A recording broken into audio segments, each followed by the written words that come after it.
the incentives, right? The tax incentives to have people to do things. This is why I don't understand why you give tax incentives to gay people who get married, right? Legally through the government. Because if you have a marriage status, you get tax reduction you get to claim on your taxes for that. People want to get married that are gay. Fuck yeah, go get married somewhere. But legally, to give somebody a tax incentive for being married when they're gay doesn't make sense, because there's no value in that marriage for society. It's like they could be married, but why would you give them a tax incentive? Because they're not going to have children. The idea of giving people who are married a tax incentive is to encourage families, right? So instead of giving tax incentives to people who are not going to provide for society more people, more families, instead of having those people miss out on their taxes, move that incentive to people who are actually going to have families, if that makes sense. Are you saying like a married filing jointly thing? Yeah, because like if people are married and filed joint, don't they get tax incentives for that, for being married? They get like deduction of filing jointly. I don't know what incentives they would get. I'm trying to think. You would know better than me. I thought that when you have people who are legally married, you get to file jointly. So like your tax returns are one, as opposed to just filing individually. I'm not sure what other incentives you would get with that. I might be completely off mark then. I'm thinking of child tax credits. You get, loan interest tax credits on a mortgage. You get vehicle tax credits now, EV tax credits, certain things like that. I'm not sure what other kind of incentives. I'm not married, so I don't know what kind of incentives the married filing jointly gets as opposed to individual. I got it right here. All right, so yes, being married can offer several tax benefits, particularly when filing jointly. Here are some of the key tax advantages. Beautiful. So lower tax rates when you file jointly, and larger standard deduction. Yeah, okay, standard deduction. I definitely knew that one. So when married individuals file jointly, they often qualify for lower tax brackets than they would as single filers, potentially leading to a lower overall tax bill. Oh, really? Yeah. Married couples filing jointly also receive a significantly higher standard deduction compared to single filers. For example, in 2024, the standard deduction for married couples filing is $29,200 compared to $14,600 for single filers. And then when you're filing jointly, whenever you're married, you have access to valuable tax credits, earned income tax credit, low child tax credit, child independent care credit, education credits, adoption credit, and then retirement savings benefits, blah, blah, blah. Anyways. Yeah.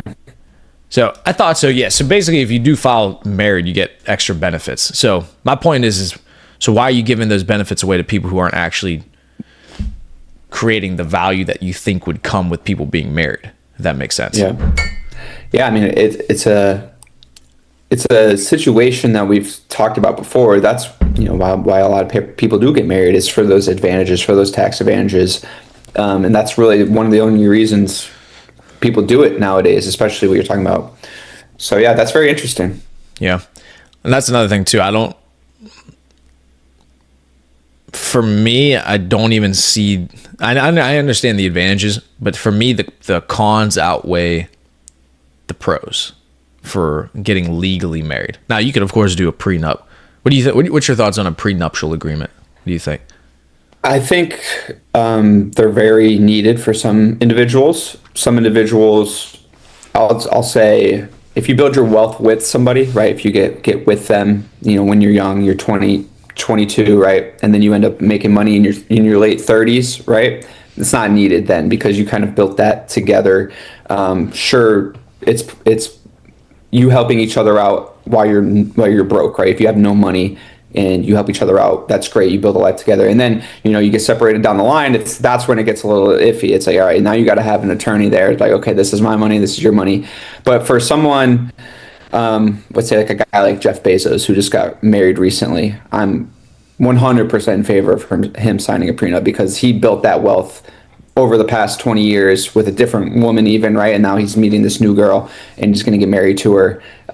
Yeah, he's definitely going to want to do that, right? So I think it's completely up to the individual and how their situation is. But I think if you're broke, you have no money when you first meet this person and you guys are dating, and then you start even making money before you get married, right? If you say you have a couple $1,000,000 and then you do decide you want to get married, it's up to the person to decide. It's like, did you make this money with them or did you make this money on your own? And I believe that's how you should do it. Got you. So yeah, what's your take? What's your take?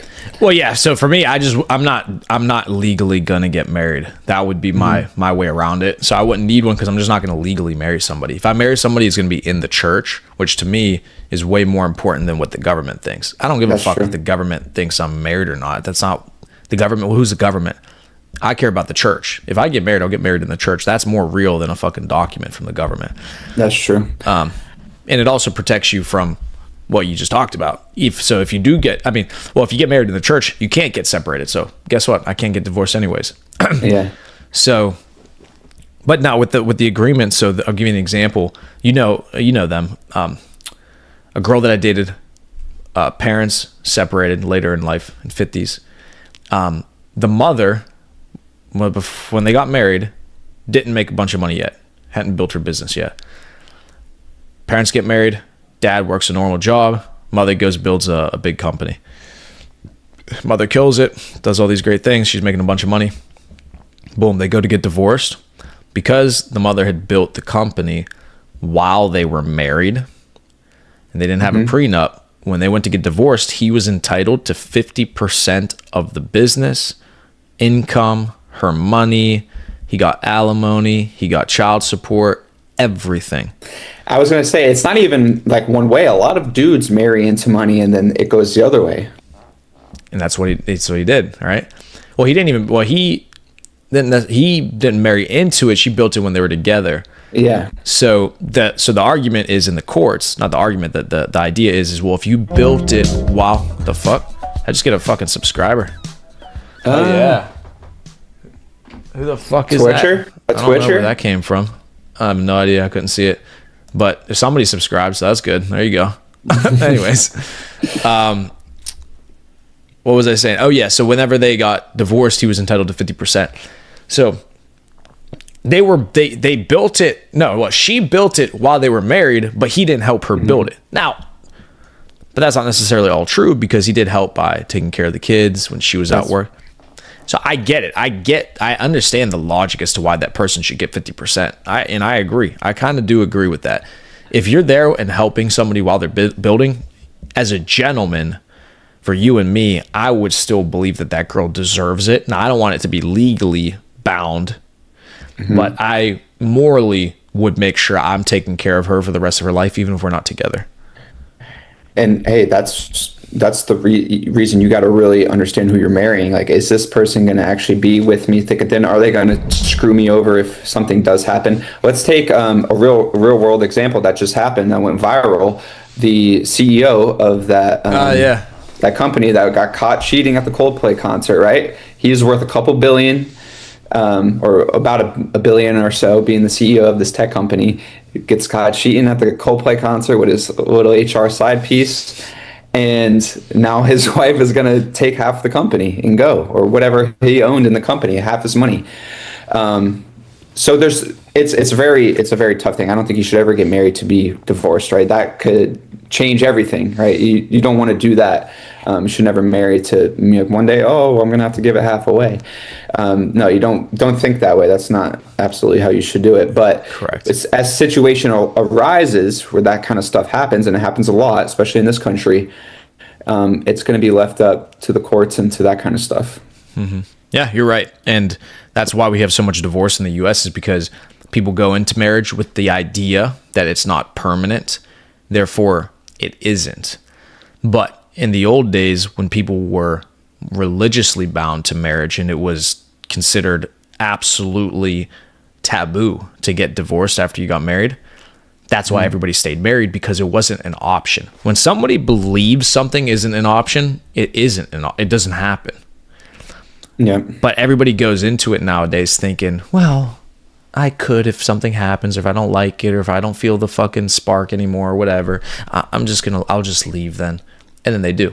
And that's why you get all these divorces.